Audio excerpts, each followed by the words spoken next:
हे guys, जय Mahakal. Welcome to your channel MP Aarambh. Mains की series हमने स्टार्ट की है, जो कि आपके मेंस एमपी का जो मेंस है 2019 का और 2021 का, दोनों के लिए इसमें तैयारी की जा रही है। मेंस की सीरीज में हम सबसे पहले करते हैं आंसर राइटिंग, जिसमें हम अलग अलग क्वेश्चंस को लेकर आए हैं और अलग अलग सेशंस को लेकर आए हैं। तो चलिए गाइस, स्टार्ट करते हैं बिना देरी करते हुए और आपकी मेंस की तैयारी को करते हैं अच्छे से कंप्लीट।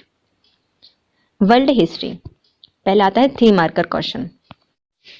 मध्यकाल को यूरोप का अंधकार का युग क्यों कहा गया है? तो यूरोप में मध्यकाल का युग इसलिए कहा गया है क्योंकि इस युग में ना तो सामाजिक व्यापारिक वाणिज्य विकसित हो रहा था और ना ही सामाजिक सांस्कृतिक एवं वैज्ञानिक चेतना उत्पन्न हो रही थी, और अविकास की इस अवस्था को कई लोगों ने अंधकार का युग कहा है। तो चलिए हम देख लेते हैं कि मध्यकाल में यूरोप को अंधकार का युग क्यों कहा जाता था। तो अंधकार मतलब ये नहीं कि रोशनी नहीं थी पूरे यूरोप में तो इसलिए अंधकार का युग कहा गया, नहीं, बल्कि इसलिए कहा गया क्योंकि इस समय वाणिज्य भी नहीं हो रहा था और व्यापार भी नहीं होता। व्यापार नहीं होगा तो वाणिज्य कहाँ से आएगा? जब वाणिज्य नहीं आएगा तो लोग समाज कैसी होगी? अच्छे से विकसित ही नहीं हो पाएगी। फिर वो अपनी संस्कृति के लिए काम करेगी, अपने पेट पालने के लिए काम करेगी, तो संस्कृति का विकास भी नहीं हो रहा और वैज्ञानिक चेतनाएं भी विकसित नहीं हो रही थी। इन तीनों के अभाव में जब कोई विकास का काम ही नहीं हो रहा है तो इसको क्या कहा जाएगा? इसको कहा जाएगा अंधकार का युग। अब आते हैं लेनिन।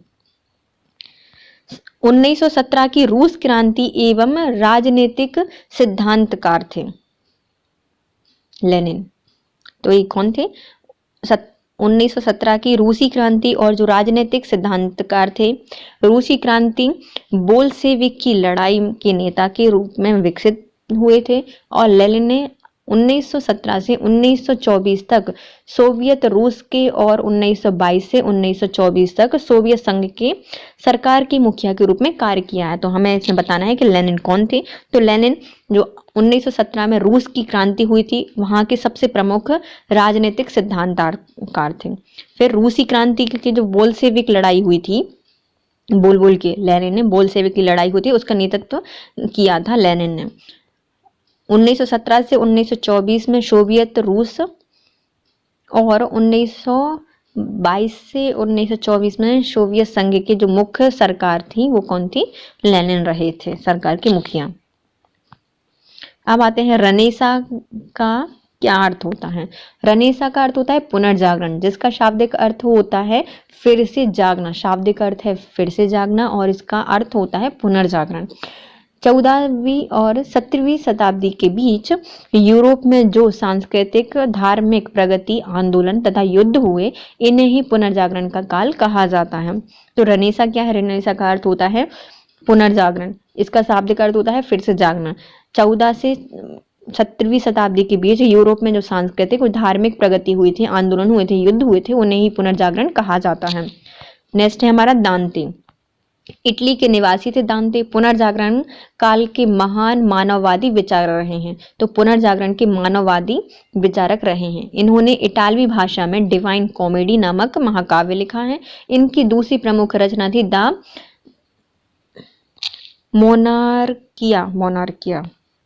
तो दांते, इसको हम ऐसे याद कर सकते हैं, दांत हमारे मानव में होते हैं तो मानववादी विचारधारा है और हम दांत दिखा के क्या करते हैं? कॉमेडी करते हैं। तो डिवाइन कॉमेडी और द मोनार्किया इनकी प्रमुख थी।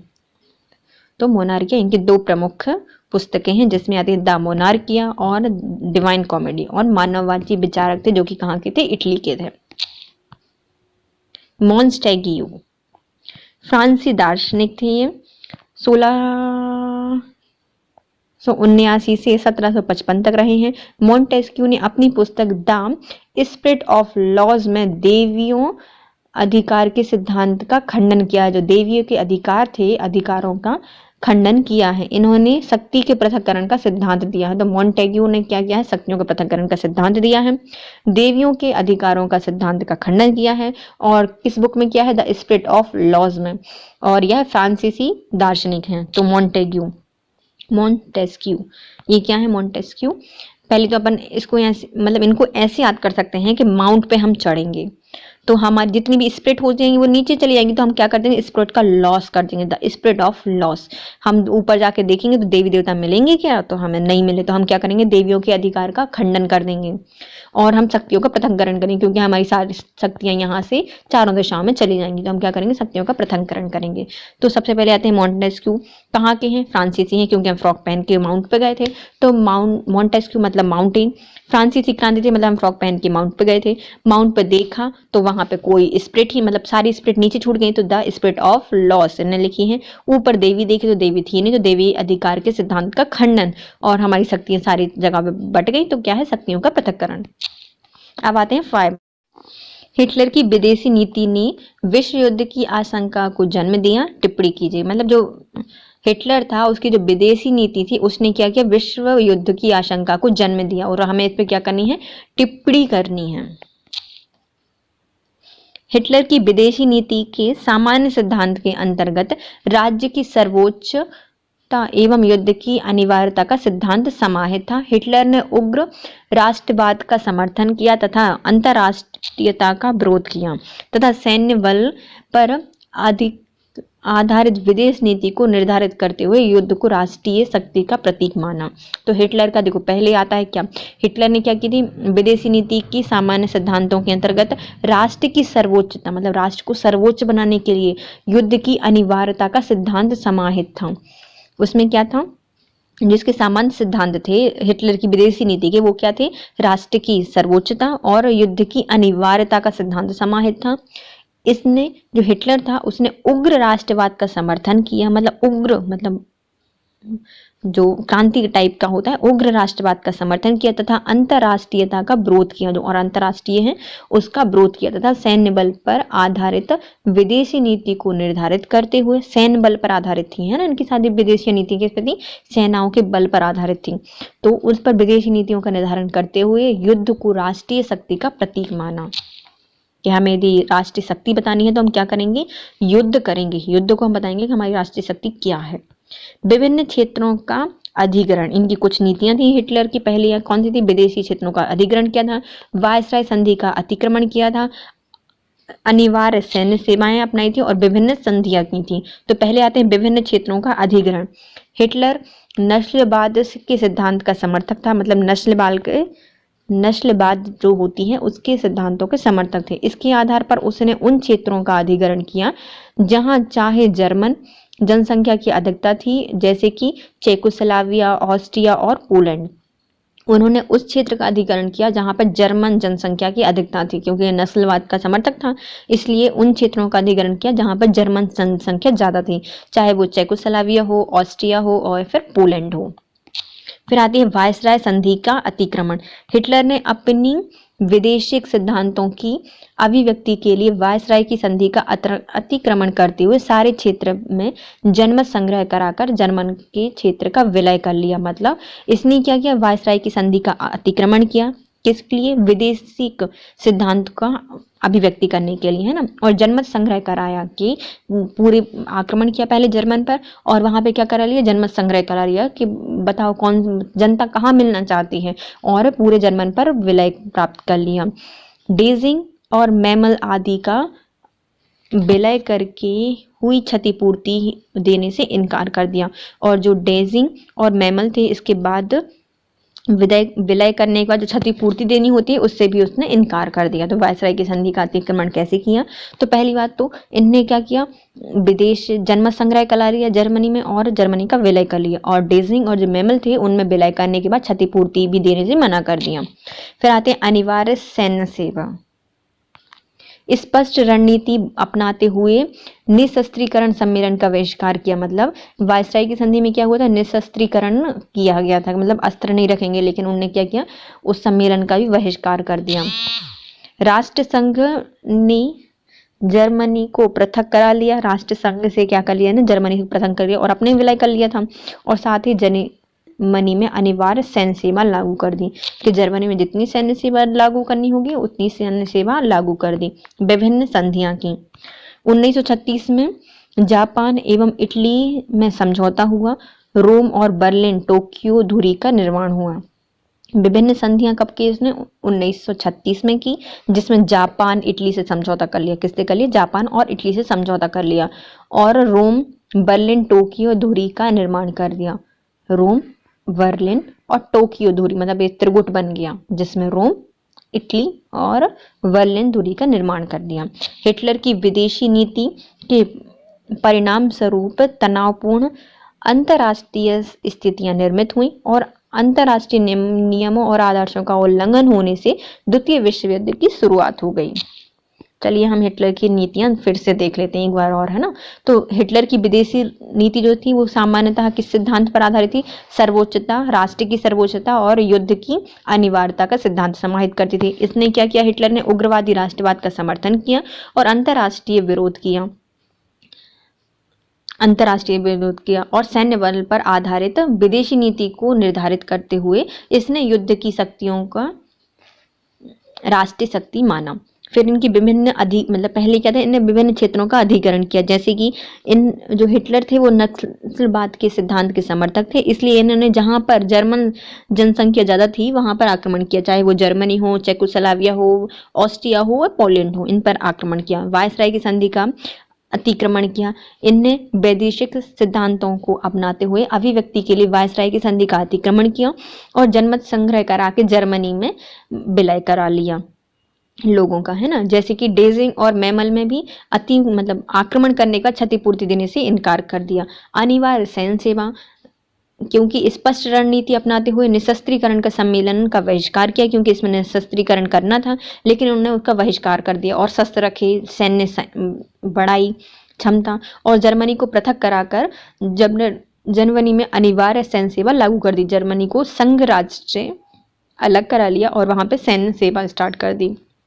विभिन्न संधियां की इसने 1936 में जापान और इटली से संधि की, सैन्य संधि थी, और बर्लिन, टोक्यो और रोम ध्रुवी का निर्माण कर लिया। हिटलर की विदेशी नीति के परिणाम स्वरूप तनाव उत्पन्न हुआ और अंतर्राष्ट्रीय स्थिति उत्पन्न हो गई, जिससे कि अंतर्राष्ट्रीय नियम और आदर्शों का उल्लंघन होने से द्वितीय विश्व युद्ध की शुरुआत हो गई।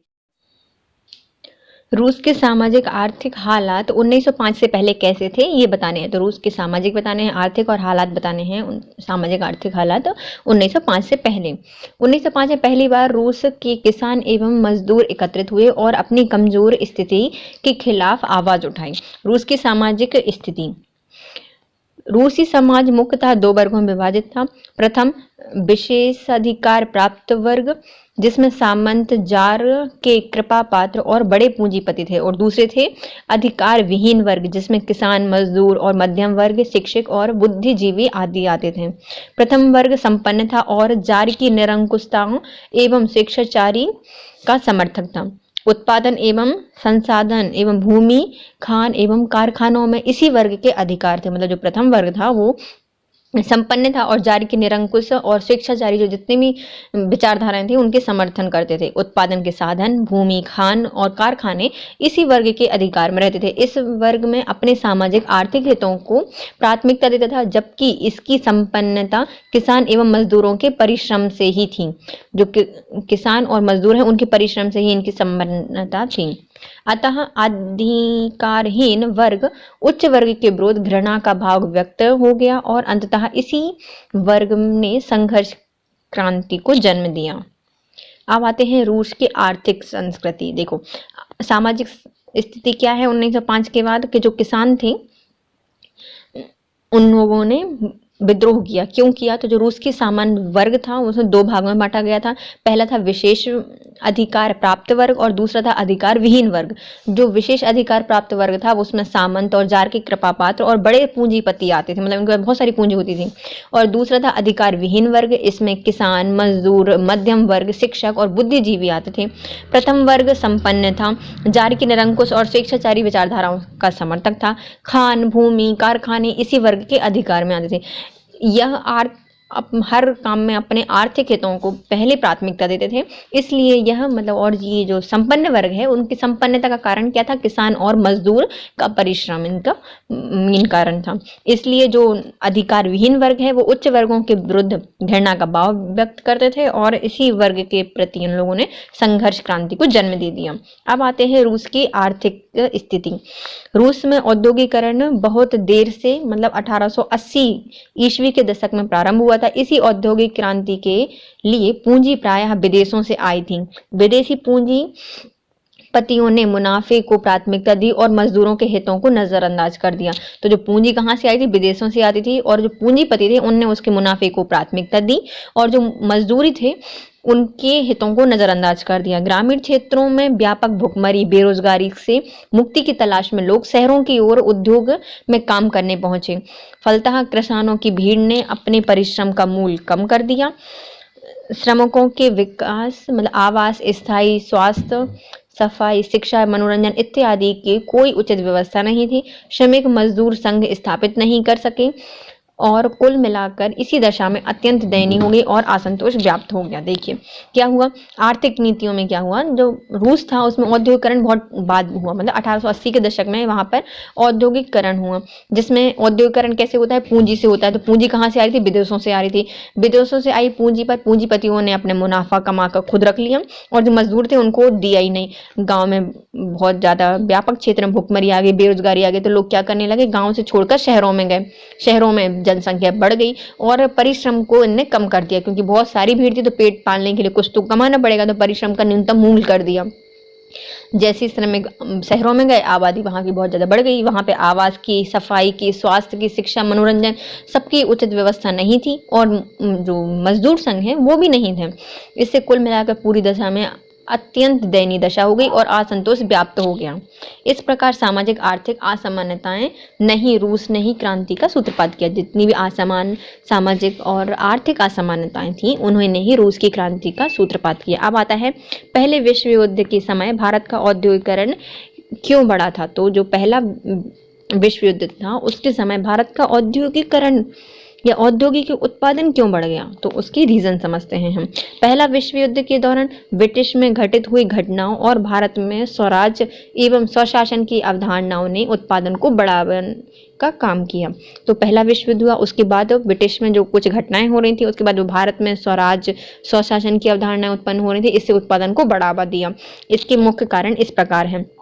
ब्रिटिश कारखाने सेना की जरूरतों को पूरे करने के लिए युद्ध संबंधी उत्पादन में व्यस्त थे। जो ब्रिटिश का कारखाना है वो किस में व्यस्त था, जो सैन्य था उनके युद्ध सामग्री उत्पादन करने में व्यस्त था ब्रिटिश का। इसलिए भारत में मैनचेस्टर के माल का आयात कम हो गया। तो भारत में कहाँ से, जो मैनचेस्टर से माल आता था भारत में, उसका आयात कम हो गया।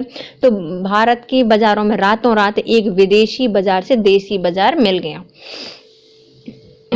तो इसमें क्या हुआ, जैसे कि मैनचेस्टर का सामान नहीं आएगा तो कोई भी सामान हो तो वो जल्दी बिकेगा। तो भारत में जो बाजार में थे उसमें बहुत बड़ा बाजार मिल गया रातों रात। भारतीय कारखानों में भी फौज के लिए जूट की बोरी, फौजियों के लिए वर्दी के कपड़े, टेंट एवं चमड़े के जूते, घोड़े के खच्चर और जीन और बहुत सारे अन्य सामान बनने लगे। जैसे ब्रिटिश का सामान बन रहा था सेना के लिए, युद्ध के लिए, तो भारत में भी कुछ उद्योग बने, जिससे उनके लिए जूट की बोरियां, फौजियों के लिए वर्दी के कपड़े, टेंट, चमड़े के जूते, घोड़े, खच्चर, इन सब की वस्तुएं जो बनने लगी वो भारत में भी कारखाने बने और इससे भारत के जो उद्योग था उसको बढ़ावा मिला। नए कारखाने लगने लगे, पुराने कारखाने कई पालियों में चलने लगे, बहुत सारे नए मजदूरों को काम मिला। उद्योगपतियों के साथ साथ जो मजदूरों को भी मुनाफा हुआ, जिससे वेतन में बढ़ोतरी हुई और काया ही पलट गई। प्रथम विश्व युद्ध में ब्रिटिश सरकार को फंसा देखकर राष्ट्रवादी नेताओं ने भी स्वदेशी चीजों के उपयोग पर बल दिया और जिससे भारतीय उद्योगों को और अधिक बढ़ावा मिला।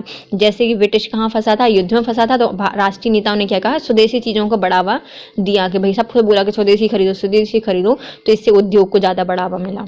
इस प्रकार प्रथम विश्व युद्ध के कारण विदेशी उत्पादों को हटाकर स्थानीय उद्योगपतियों ने घरेलू बाजार पर कब्जा कर लिया और धीरे धीरे इसकी स्थिति मजबूत हो गई। चलिए हम देखते हैं कि प्रथम विश्व युद्ध के बाद भारत में उद्योगकरण क्यों बढ़ा है। तो प्रथम विश्व युद्ध के बाद ब्रिटिश कहाँ फंसा था, युद्ध में फंसा था और भारत में स्वराज एवं स्वशासन की अवधारणाओं ने उत्पादन को बढ़ावा दिया। प्रमुख घटना क्या थी, ब्रिटिश कारखाने में सेना की जरूरत के लिए युद्ध संबंधी उत्पादन हो रहा था, वो वहीं व्यस्त था और भारत में मैनचेस्टर का माल आ नहीं पा रहा था, इसलिए भारत की वस्तुओं के लिए बाजार रातों रात ही साफ हो गया। फिर दूसरा आता है, भारत में भी कुछ युद्ध की सामग्री बन रही थी, जैसे कि जूट की बोरियां, फौजियों के लिए वर्दी, टेंट, कपड़े, जूते, चमड़े के जूते, चप्पल वगैरह, ये सब किसके लिए बन रही थी? बहुत सारे सामान बन रहे थे भारत में, और भारत से निर्यात हो रहा था बाहर ब्रिटिश के लिए, है ना, युद्ध के लिए। और कई पारियों में कारखाने चलने लगे थे, जो मजदूर थे उनको, बहुत सारे मजदूरों को काम मिलने लगा, मजदूरी बढ़ने लगी और वेतन बढ़ने लगा और मुनाफा बढ़ने लगा, बढ़ोतरी होने लगी, और जैसे ही पूरे भारत की काया ही पलट हो गई। प्रथम विश्व युद्ध के ब्रिटिश की फंसा देखने कर जो राष्ट्रवादी नेता थे, इनने क्या बोला? स्वदेशी चीजों को अपना, स्वदेशियों पर बल दिया, तो स्वदेशी वस्तुओं को अपनाया गया। तो ब्रिटिश तो वैसे ही माल नहीं आया, तो स्वदेशी चीजें अपनाने के कारण भारत का जो व्यापार था वो बढ़ गया, और इसी के कारण जो प्रथम विश्व युद्ध था, विदेशी उत्पादों को हटाकर स्थानीय उद्योगपतियों ने अपने घरेलू बाजारों पर कब्जा कर लिया और अपनी स्थिति मजबूत कर ली। अब आते हैं 11 मार्कर या फिर 11 मार्कर क्वेश्चंस। प्रथम विश्व युद्ध में यूरोपीय समाज एवं राजनीति पर गहरा प्रभाव डाला है, परीक्षण कीजिए। जो प्रथम विश्व युद्ध था उसने यूरोपीय समाज और राजनीति पर किस प्रकार से प्रभाव डाला, उसका वर्णन करना है। प्रथम विश्व युद्ध का प्रभाव असाधारण रूप से व्यापक था, जो कि आश्चर्यजनक नहीं था, क्योंकि यह इतिहास का पहला समग्र युद्ध था। इसका आशय यह है कि इसमें केवल सेनाएं, नौसेनाएं नहीं बल्कि पूरी आबादी संलग्न थी, और यह आधुनिक औद्योगिक राष्ट्र के बीच पहला बड़ा संघर्ष था। मतलब आधुनिक और जो औद्योगिक राष्ट्र थे उनके बीच में पहला संघर्ष था। इस परिप्रेक्ष्य में प्रथम विश्व युद्ध ने व्यापक विनाश एवं महामारी के साथ ही यूरोपीय समाज एवं राजनीति पर गहरा प्रभाव छोड़ा है। यूरोपीय समाज एवं राजनीति पर प्रथम विश्व युद्ध के प्रभाव। पहला आता है, युवा आबादी की संख्या में कमी आई, जर्मनी में सत्ता का परिवर्तन हो गया, हैब्सबर्ग साम्राज्य का पूर्ण रूपेण पतन हो गया, रूस में क्रांति आई, इटली के कर्ज में वृद्धि हो गई, सेना में वृद्धि की गई, जनसंख्या असंतुलन हो गया, शरणार्थी संख्या में बढ़ोतरी हुई, राष्ट्र संघ की स्थापना की गई और महिलाओं की औद्योगिक भागीदारी में बढ़ोतरी हुई। ये थे प्रथम विश्व युद्ध के प्रभाव। पहला था युवा आबादी की संख्या में कमी। युद्ध की सबसे महत्वपूर्ण प्रभाव सेना की बड़ी संख्या में मौतों के परिप्रेक्ष्य में हुआ था, जहां युवा पुरुषों की एक बड़ी पीढ़ी के एक बड़े अनुपात का विनाश हो गया था, जो कि खोई हुई पीढ़ी, द लॉस्ट जनरेशन। उदाहरण के लिए फ्रांस के सैन्य युवाओं के लगभग 20% पुरुष मारे गए थे। फ्रांस के कितने युवा मारे गए थे? लगभग 20% पुरुष मारे गए। नेक्स्ट है हमारा जर्मनी में सत्ता का परिवर्तन। विश्व युद्ध की पीड़ा और पराजय ने जर्मनी के एक क्रांति को जन्म दिया, जहां कैसल विलियम द्वितीय को सत्ता के त्याग के लिए मजबूर कर दिया गया और जर्मन को गणराज्य घोषित कर दिया गया। अगले कुछ वर्षों में वाइमर गणराज्य, जिस नाम से इस ज्ञात होने लगा था, एक गंभीर आर्थिक, राजनीतिक एवं सामाजिक समस्या का समाधान करना पड़ा। मतलब वाइमर समझौता, मतलब गणराज्य की स्थापना की गई, जिसमें गंभीर आर्थिक, राजनीतिक और सामाजिक समस्याओं का सामना करना पड़ा। और किसके? कैसल विलियम द्वितीय की सत्ता पलट हो गई थी जर्मन में। फिर आती है हैब्सबर्ग साम्राज्य का पूर्ण रूपेण पतन। हैब्सबर्ग साम्राज्य का पूर्ण रूपेण पतन हो गया था। विभिन्न राष्ट्रवादियों ने स्वयं को स्वतंत्र घोषित कर दिया था। ऑस्ट्रिया और हंगरी दो अलग अलग राष्ट्रों में विभाजित हो गए थे। जो हैब्स साम्राज्य था वो क्या हो गया? पूर्णतः पतन हो गया। विभिन्न राष्ट्रवादियों का स्वयं क्या हो गए? स्वतंत्र होने लगे और ऑस्ट्रिया और हंगरी जैसे दो राष्ट्रों में विभाजित हो गए। रूस में क्रांति। रूस में विद्रोह के दबाव के बाद 1917 में दो क्रांतियों के कारण बने। पहली क्रांति थी फरवरी मार्च में, जो कि जार निकोलस द्वितीय की सत्ता को उखाड़ फेंकने की थी, और दूसरी क्रांति थी अक्टूबर नवंबर में, जो कि लेनिन और बोल्शेविक कम्युनिस्टों को सत्ता में लाने के लिए आई थी। दो क्रांतियों का जन्म हुआ विश्व युद्ध के बाद, जो कि रूस में हुई थी। पहली हुई जो कि जार और निकोलस द्वितीय को सत्ता से उखाड़ फेंकने की थी, और दूसरी थी अक्टूबर नवंबर में, जो कि लेनिन और बोल्शेविक को सत्ता में लाने के लिए की गई थी। इटली के कर्ज में वृद्धि हुई। यद्यपि इटली विजयी पक्ष में शामिल हो गया था, लेकिन युद्ध ने उसके संसाधनों का भारी व्यापक व्यय किया गया था और यह भारी कर्ज में डूब गया था। मुसोलिनी ने सत्ता पर काबिज होने के साथ सरकार की अलोकप्रियता का फायदा उठाया। फिर आता है सेना में वृद्धि। युद्ध के बाद सेना भंग करने की तात्कालिक चुनौतियां मौजूद थीं। बृहद स्तर पर सेनाओं में भर्ती किए गए लाखों लोगों को सेना से अलग कर नागरिक जीवन में पुनः शामिल किया जाना था। इसमें क्या हुए, सेना में वृद्धि की गई थी। इसमें सबसे बड़ी चुनौती थी, इसमें बृहद स्तर पर सेनाओं में भर्ती किए गए जो लाखों लोग थे उनको सेना से अलग करके नागरिकों को क्या करना, पुनर्जीवन में शामिल करना था। जनसंख्या असंतुलन। भारी सैन्य हानि झेलने वाले युद्धों की बाद की आबादी महिला एवं किशोरों एवं बुजुर्गों के विषम अनुपात में दर्शा रही थी। क्या हो रही थी भैया, मेन तो जो युवा थे वो हार गए थे, मतलब मर गए थे, बहुत सी जनसंख्या मर गई थी, तो युवा वर्ग था वो मर गया था। इसमें क्या बची थी, महिलाएं थी, किशोर थे और जो युवाओं था उनका बहुत बड़ा अनुपात हमें देखने को मिलता है। शरणार्थी संख्या में बढ़ोतरी आई थी। युद्ध के दौरान लाखों की संख्या में शहरी निवासी विस्थापित हुए थे और अपने ही देश में शरणार्थी बन गए थे। राष्ट्र संघ की स्थापना की गई। युद्ध के बाद विश्व में शांति एवं सुरक्षा को बढ़ावा देने के लिए राष्ट्र में एक अंतर्राष्ट्रीय निकाय की आवश्यकता प्रकट हुई, जिसके कारण राष्ट्र संघ या लीग ऑफ नेशंस की स्थापना की गई। महिलाओं की औद्योगिक भागीदारी में बढ़ोतरी।